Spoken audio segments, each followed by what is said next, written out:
Imagine standing on a coastline under attack. The air is thick with smoke, weapon fire rings in your ears, and you have exactly 3 seconds to make a decision. In a terrifying environment like this, individual bravery has zero value. A single warrior fighting with perfect technique will still be overrun if he is disconnected from the men standing next to him. When you place thousands of armed men into a confined space under extreme duress, you hit a strict mathematical threshold. Without an ironclad structural framework, that group immediately devolves into a panicked, chaotic mob. A military's greatest threat on the battlefield is rarely the opposing army. The immediate existential danger is its own internal disorganization. The historical forces of Johor understood this reality intimately. They engineered a highly effective, strictly enforced local organizational structure designed specifically to override human panic. To see exactly how they countered the fog of war, we can track a single tactical order from the moment of inception to its final execution.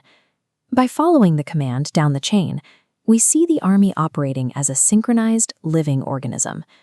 We start miles behind the front lines, inside the command center. Here, the highest-ranking officers, the Panglima Tertinggi and Panglima Besar, ignore the individual skirmishes and analyze the totality of the battlefield. They look for the enemy's strongest points and identify exact moments to retreat or counterattack. Their orders are remarkably brief.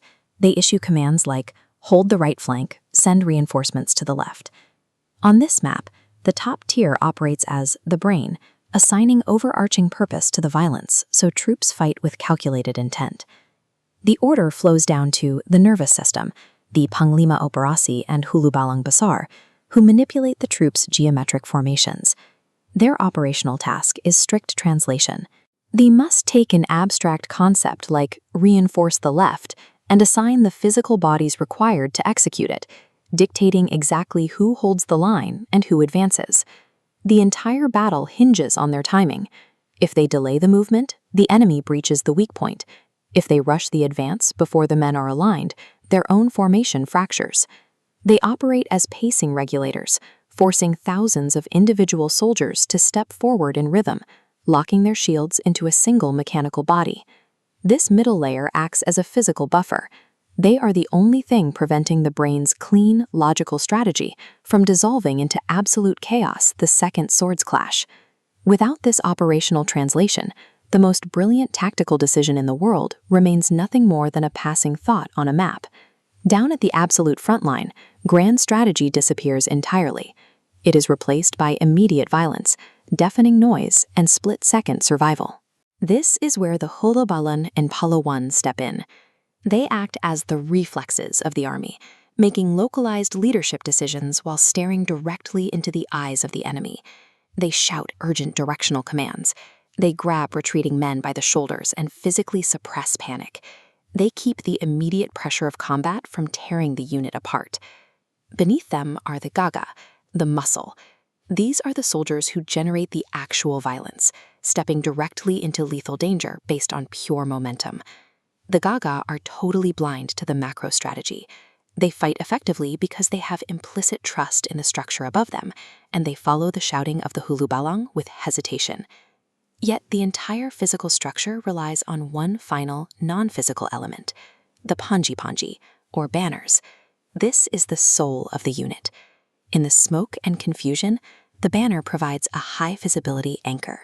As long as the men can glance back and see the fabric standing upright, they know their unit is holding its ground. It sustains their shared identity. If that banner hits the mud, the psychological effect is instantaneous. Morale craters. An entire regiment can shatter and run, conceding defeat even if they still possess the physical numbers to win the fight. The Johor system succeeded because it synchronized physical violence with a resilient psychological anchor. When we zoom out, we see the entire machine firing in sequence.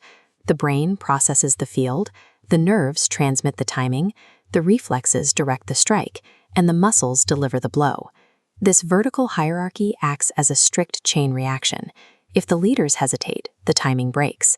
If the banner falls, the muscle quits. The failure of a single isolated link triggers the total collapse of the organism. Johor developed this sophisticated administration of violence as a local, indigenous evolution, independent of the military manuals common in Europe at the time. Success in this theater of war rarely depended on who forged the sharper spears. It depended entirely on which force could maintain rigid organizational coordination under extreme stress. A chaotic mob relies on the spontaneous courage of tired individuals. A structured army relies on a cold, calculated system. Raw strength provides the initial momentum, but Johor's historical effectiveness came from the synchronized system of minds and men, all swinging the sword as one.